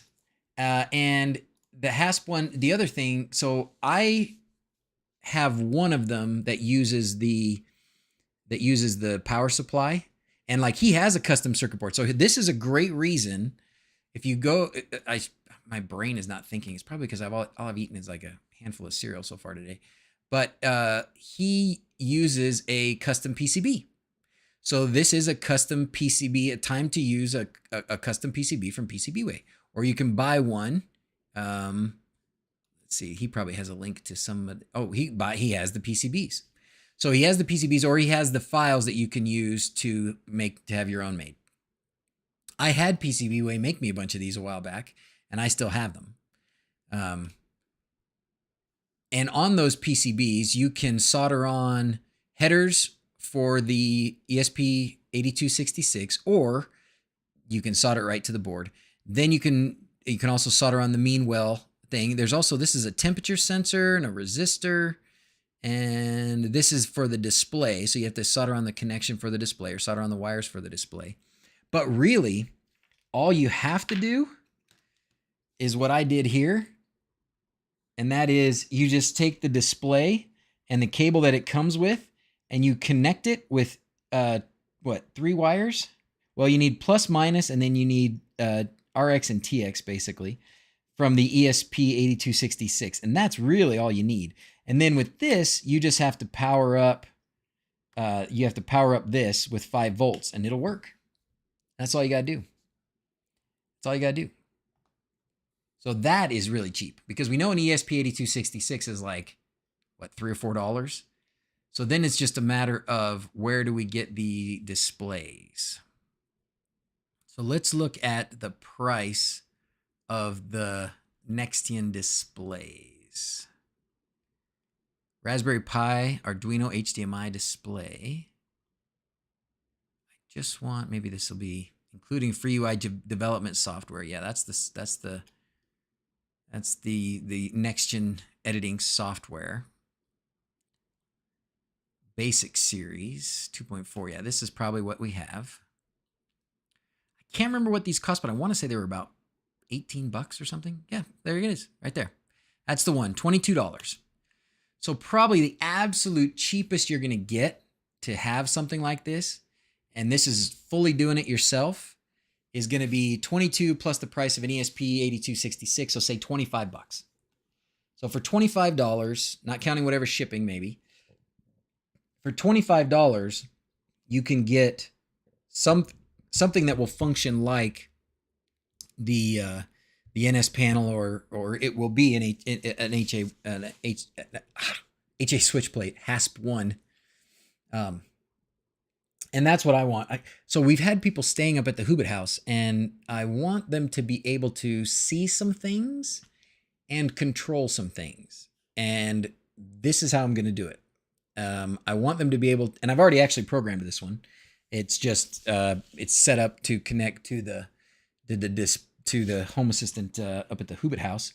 But what I brought it home for was to make my own kind of 3D printed wall panel thing for it, which probably I should just go to Luma. Probably has it on his something that would work on his website somewhere here. Probably in these files somewhere. Because this is what I need right here. I could 3D print some good ones. That's what I need to do instead of goofing around. Anyway, they work great, and I'm gonna make more of these. It's a really simple way to have a button that you can touch and an updatable display. So you can see things like what I put on here. What I want people to see is like how much power is being used, whether or not the spa is at the right temperature, or that because the power is the problem up there, and turning on too many things at once is the problem. So if you want to turn on the hot tub, you got to make sure you turn off the hot water. But I want them to be able to see what the temperature of the hot water is, and what the temperature of the hot tub is, and what the voltage of the batteries are. So this charge state of the batteries, all those things. Is an Ender 3 a good pick for a 3D printer? Yes, Flaky Banana, it is. There are a lot of good picks these days for a good 3D printer. To get a good 3D printer under or around $300 is not hard. But the Ender 3 has always been solid. I would totally recommend the Ender 3. I think I have the Ender 3. Do I have the V2? I think I had the Ender 3 V2. Now they're on like the Ender 3 S1 or something. And that one looks pretty solid. I haven't tested it myself. I don't have it myself, but it's pretty dang solid. It's got all the stuff. I also have a couple of kind of different brands. Like this Elgoo Neptune 3 is pretty slick. So Elgoo Neptune 3, also pretty slick. Same size as the Ender 3. A lot of the same features, or basically all the same features as the S1, for about the same price. And then I have the Artillery Genius. And there's an Artillery Genius Pro that is pretty slick too. But if for your first printer, go with Ender 3. You will always be happy. The Ender 3 V2, great. If I was gonna, tell like somebody, gosh, I don't know. It's kind of hard to not recommend some of these other ones, like the Elgoo. The good thing about the Elgoo, let's talk 3D printers for a minute.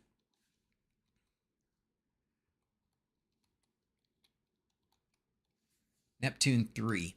So the good thing about this one, or one of the great things about it, is it has this. So look at that, $200. Oh, it's a pre-order still, but still, man, $200. That's pretty dang slick. It has a detachable bed that you can peel the bed off, and it cracks to pop the print off. But look what it doesn't have. It does not have adjusters for the bed, and the reason is because the nozzle has some sort of a sensor in it, and you guys, I'm sure, know the name of it. I don't remember it. But it has some sort of a sensor that it automatically levels the bed. And then not automatically levels it as in it doesn't adjust this, but it measures it with this nozzle. It just taps the nozzle in a bunch of places and says, okay, now I know how to make a level print. And bloop, it makes a level print. Every time you have to do nothing. Nothing at all. It's amazing.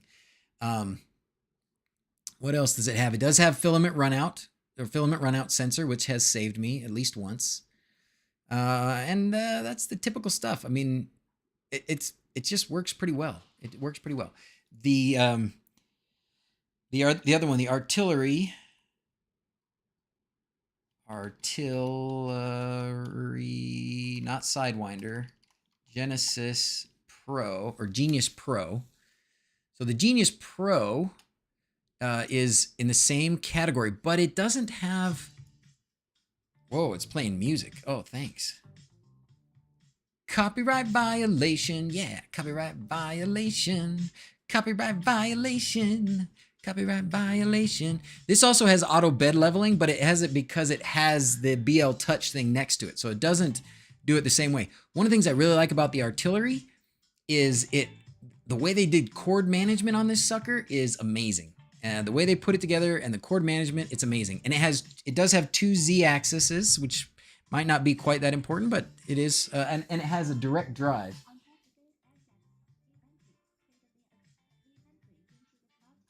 Okay, that's all I can take of that. So now let's get to the Ender, because I cannot justify getting an Ender, another 3D printer, but the Ender 3 S1, this is like their latest top of the line Ender 3 version. And it's got all the things.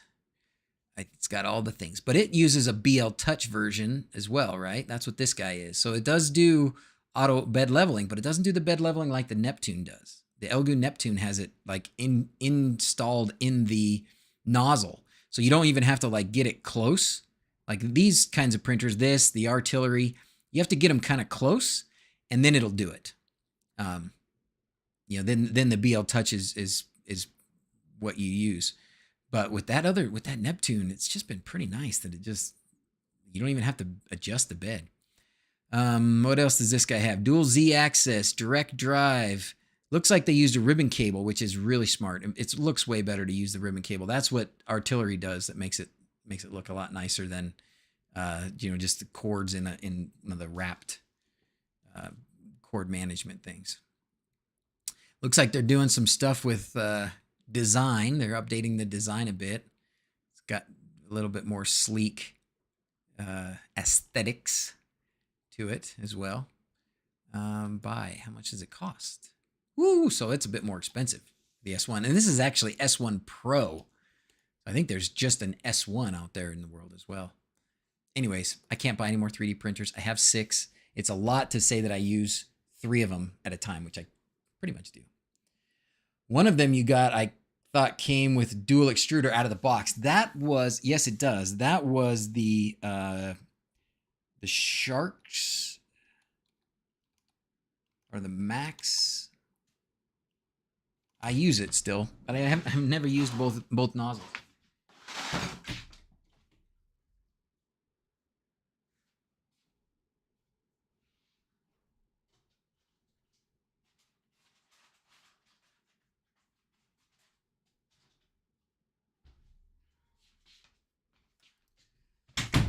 Lot Max. It's the Lot Max.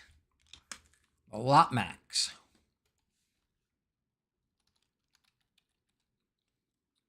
Lot Max Shark V2. That's the one I have. And it's supposed to do laser cutting too, but I've never played with it. It doesn't do auto bed leveling. It's been a good one. It prints really fast. So they did something like, I don't know if they added extra fans or they did something up here with the cooling so you can print really fast. This is definitely my fastest in this form factor here. Yeah, so with dual extruders, you can do 2 colors, and that's what they did there. Although they clearly removed the supports and then put him back on the, put it back on, because you can't print that without supports, that's for sure.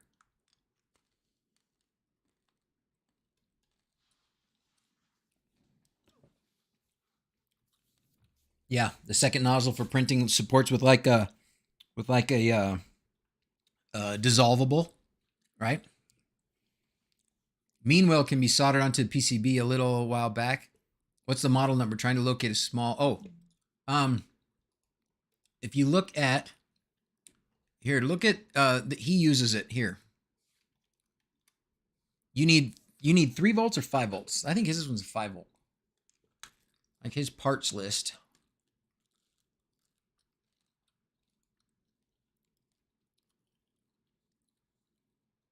Gerber's. Well, there's the part number probably right there. It's either the IRM 305 or it's SLC03X. I have some. I do have some around here because I've bought enough of those. I don't know if you guys remember, but I didn't sell them, but I gave them away as prizes like years ago. I did a few prizes at like Christmas time or something and gave away some of these HA switch plates. They're awesome. They are fun. Here in the UK, I hear a lot about Prusa. Not sure if you have it over there. So Prusa comes from over there. I'm sure lots of people here have them. And Prusa is, I mean, the sort of that form factor was kind of one of the pioneers. And, you know, I know they do good ones. I know they do, and they've been doing it a long time. Joseph, is that his name? Joseph or Joshua or something like that? And Prusa is his last name. No, totally solid. Totally solid. It's just so hard to get. I don't know where they're at with prices for the Prusas these days. It's just so hard to beat these mass-produced printers these days. There's so many that are mass-produced. And Joseph Prusa, thank you, Ray. Mass-produced things, and the technology has gotten so good that, you know, what they do, and that it's gotten a lot easier to mass produce them cheaply and get a decent outcome. But somebody was showing me, was it I guess James isn't here, Jay After Dark. You guys see Jay After Dark here a lot. He has built, and I'm not gonna do it, don't get me started, I'm not gonna do it, but one of these days, Voron, one of these days I'll build one of these just because you can. Just because you can.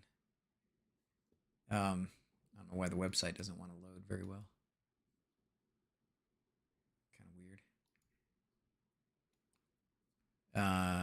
Gallery. So these are supposed to be the ultimate printers. They're supposed to be super accurate, super fast. I mean, they're made with all the best parts, but you got to build it yourself for the most part, or I think if you buy them built, they're like $1,000 or something. You want a Core XY? Core XY, that's where it comes down, right? Yeah. I think if I was going to do, I think the next one that I need to do, is the belts. Like who makes a decent belt 3D printer these days? Ender makes one, right? Ender makes one.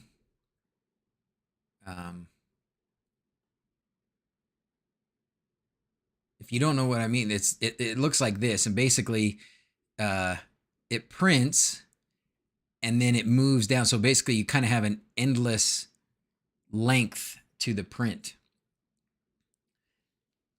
Bamboo Lab X1. Infinite printing. The Anycubic Cobra Max. Oh, that looks like a good one. You're welcome, Michael. You're welcome. My mind is blown. Infinite printing? Voron is a Core XY. Okay, cool. Leveling them is a pain. I bet it is. Do you have one, Marshmallow Man? The CR30, that's the Ender one, right? Prusa, but I want a bigger one, a bigger printer alongside it. I need to get my my LulzBot working again someday, but when I have so many. Oh, so this is a Core XY. The Cobra Max is a Core XY. No, it's not. Is it? No, it's not. But you like it? You like your Anycubic Core XY? Direct drive. Wait a minute. What's going on? Huh. It's very different. Oh yeah, there's motors are up here.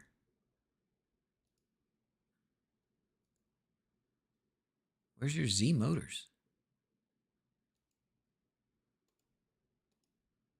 Oh, they're down there. Thin. You don't get any wobble, huh? Your brother has one? Really want to try the Clipper firmware, especially with an accelerator on the nozzle for input shaping. I've heard good things about the Clipper firmware. In fact, something I have we were looking into that, weren't we, guys? Yeah, it's not Core XY. The Ender CR30.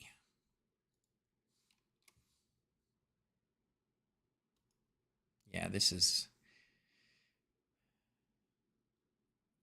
What do they cost? Buy now. What's it cost? $1,000. Man. Mans, oh mans, oh mans. But I mean, if you're just like this, if you're mass producing a bunch of tiny little things, that's pretty cool. What if we go to Banggood or AliExpress probably be, and look for belt printer.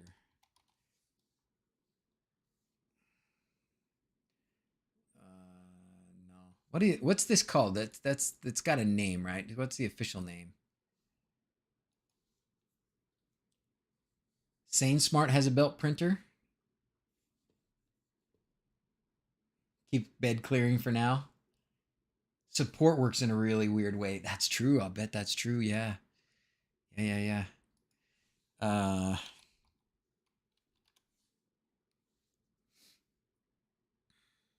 Clever Creations. 5 best belt printers. CR30. Black Belt. Idea Former.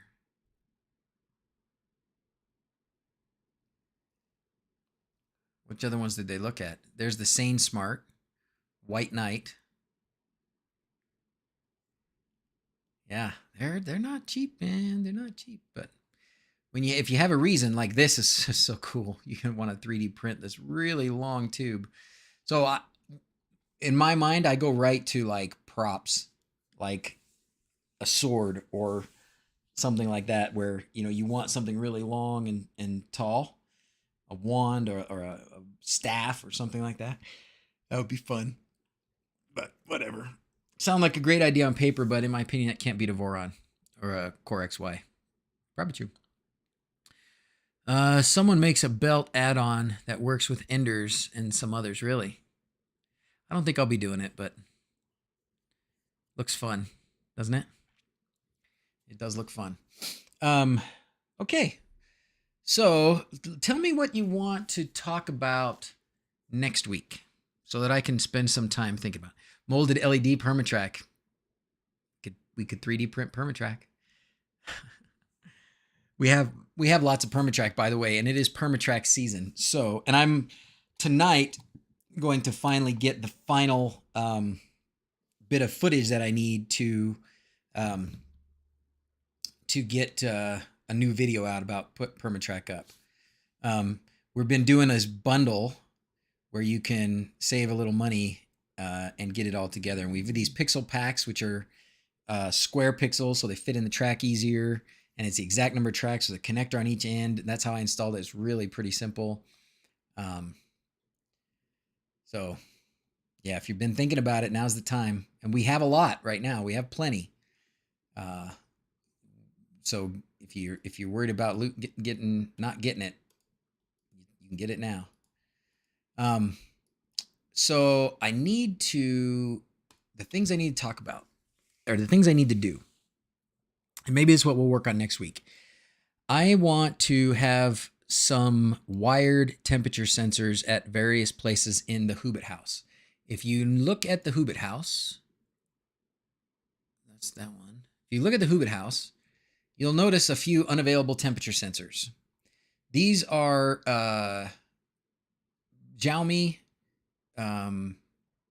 whatchamajigums, Zigbee. These are Zigbee, and they lose connection sometimes. Look how fast my batteries are charged up. That's so amazing. It's because I've got 7,200 watts going into those batteries. Blazing. And I even have a couple of in fact, I think I turned off a bunch of these. I turned off some panels. So I don't need any more panels. What I need instead of panels is inverters, and then maybe another battery pack or another charge controller. But I don't really need any of that stuff. Anyways, I want wired temperature sensors. So I think what I'm going to use is some of those PoE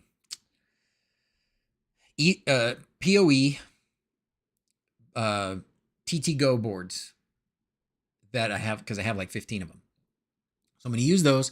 And I'm going to put some temperature sensors on them and get them set up to run up there at the Hobbit house. I do need more of those, though. DS18B20 sensors on an ESP. Those are probably better than the DHT ones, but I have some DHT ones. I should probably... The other thing I want is I want at least one outdoor, because I want an I want the temperature of the hot tub. So I think I want like one of these in the hot tub. I bought a 5-pack of these from Amazon a while back. I might do that again. Because the other, I want some for the hot tub, and then I want some for the water heater, and then I want some in a few rooms. So I want a lot. It is waterproof and big. Yeah. I need more power. A lot of RPi 0 with BME 280 sensors. Sorry for the late to party. Hope everything's going good. DJ Roscoe, we're so happy you're here. Thanks for being here. I know I've been saying this a lot lately, being kind of sappy about it, I think, but I'm going to do it anyways. I appreciate you guys being here. I seriously look forward to getting to hang out. I am so happy that there are people out there that are interested in the same goofy stuff that I'm interested in, and that they want to sit around and talk about it. So thank you. Thank you for being here. I try and be informative, entertaining, etc., but I am just a regular guy at the end of the day. And I'm just grateful that you guys are here, that I have you. So. All right. Corrode after a year, but they were fine. Really? And had no issues. Okay, cool. Well, then it's on. Centerfolds. So you used these, you're saying, James, right? These? I'm sure I bought some from Amazon, and I probably should have bought them a while ago, and now I'm probably just going to end up paying more money and just getting them from Amazon. But the one for the hot tub I want in the water. The others, they don't necessarily have to be in the water, but it would be nice. Ofer, you're here just to say goodbye. Well, that's all you. That's okay. You know, that's okay.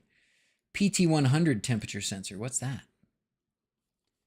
I don't know what a PT100 temperature sensor is.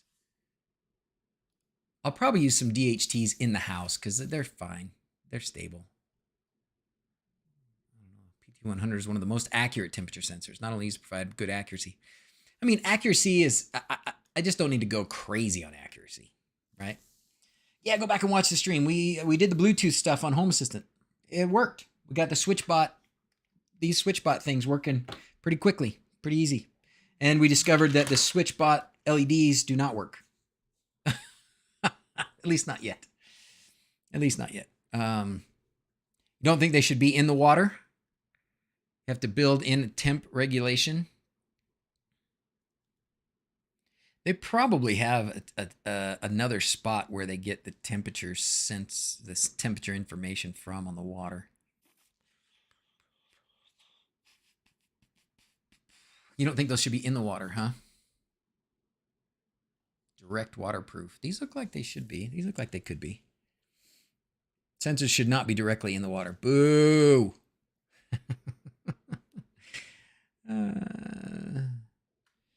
Any way to tie into the... Yes, there is. So yes, there is, but it's not always dependable. But it's been better lately. So the lack of dependability, not surprisingly, was probably on my part. So right here, I actually have it. So the way this works is the Gray Havens is the name of the hot tub up at the Whobbit-Hole.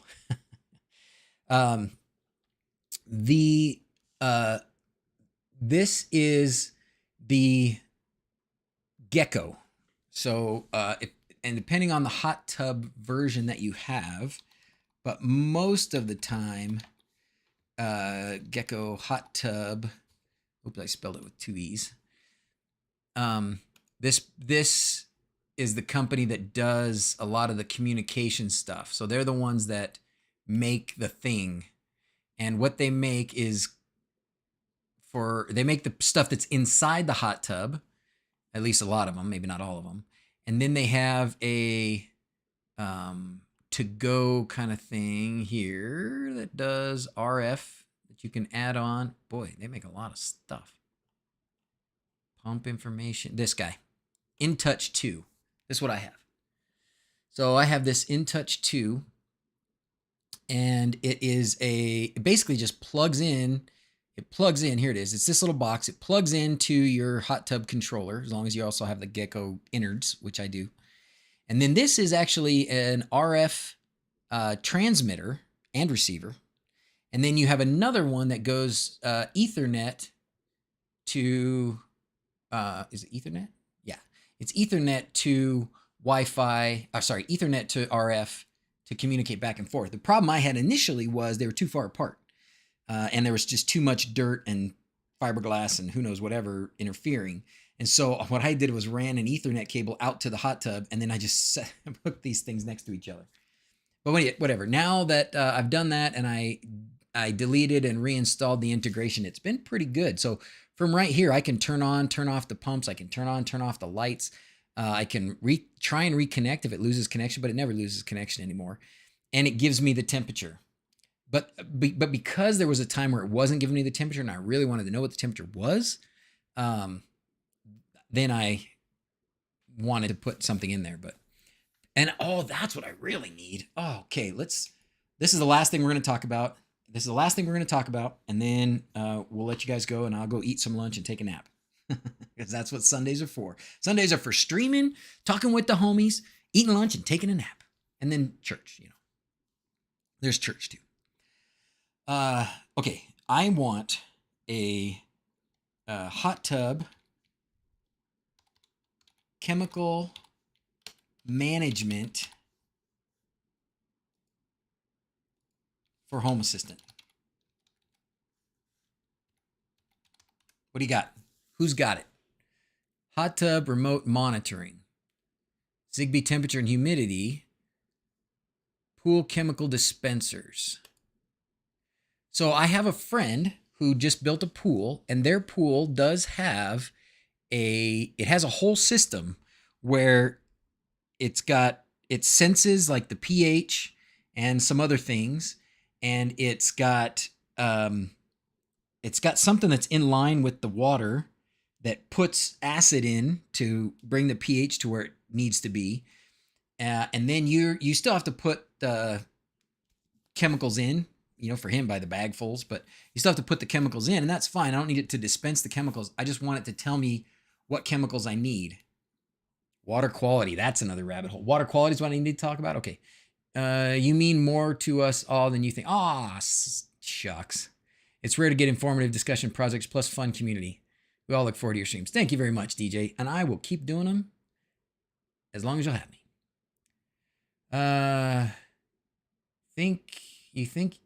You think it'd be CAN bus, might be able to tap into it without the InTouch. Maybe.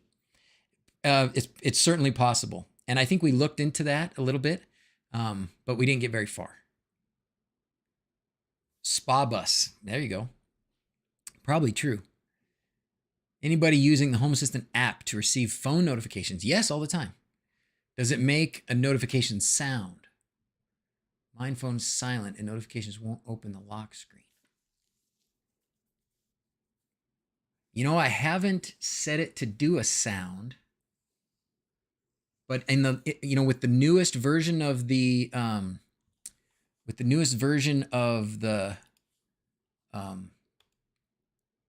app, I would think that it would be possible. That's the best I can say. Okay, good. They make a sound on the phone. Yes, good. I was trying to figure out the best way to say I think so without promising something I wasn't sure of. They need to build a Tasmota image for Spa Bus, which is a modified mod bus. Ooh, nice, James. Get on it. Makes sounds. You can define the audio. That's what I was thinking. Android, it just makes my normal notification sound. Got it. Important sounds make different sounds. I should. There's just too many things. There's just too many things in the world. Too many things that I want to do. Instructables, Hacker.io. What does it do? pH measurement. Has anyone got this right? Scientific EZO sensors, smart swimming pool, pool timer. Okay. Well, for next week, we will work on temperature sensors a little bit, and maybe we'll talk some more about this, because right now this has been another issue that I've run into. Fortunately, we had some people staying up there this weekend, and they're friends of ours, or from my work.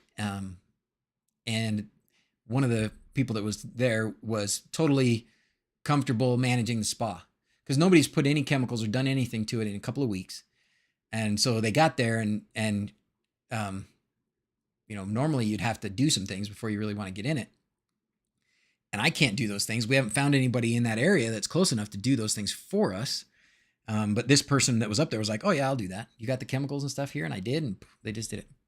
We need to talk about the pixels. 'Tis the season. We do need to talk about pixels. I could finally make that matrix maybe. Okay, got some things to think about. I don't think doing the temp sensors is going to take much time. So we can, maybe I'll do some of them during the week, and then we'll just do one of them that day. Well, I'm not going to have a ton of time during the week. But anyways, I do want to make a matrix. Yeah, I do want to make a matrix. GitHub has all the info for Raspberry Pool. Okay, we're going to check it out. Monitoring, control, and automate DIY pool system. Okay, let's check it out. Let's check it out. This is going to be fun. All right, fellas, let's call up the kitties. Yes. Oh, yes, even Aleka is working. Build a mega tree. Good place to find info to start. Oh, the pixel heads, Jeff.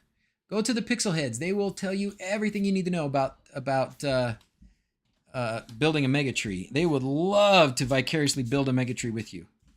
I know they would. I am back. Hi, baby. You guys are like invisible almost. She is, but she's wearing yellow. Spa bus PDF. Ooh. Tease it with a short. If you're going to make the matrix, tease it with a short. Good idea. I should totally do that. Okay.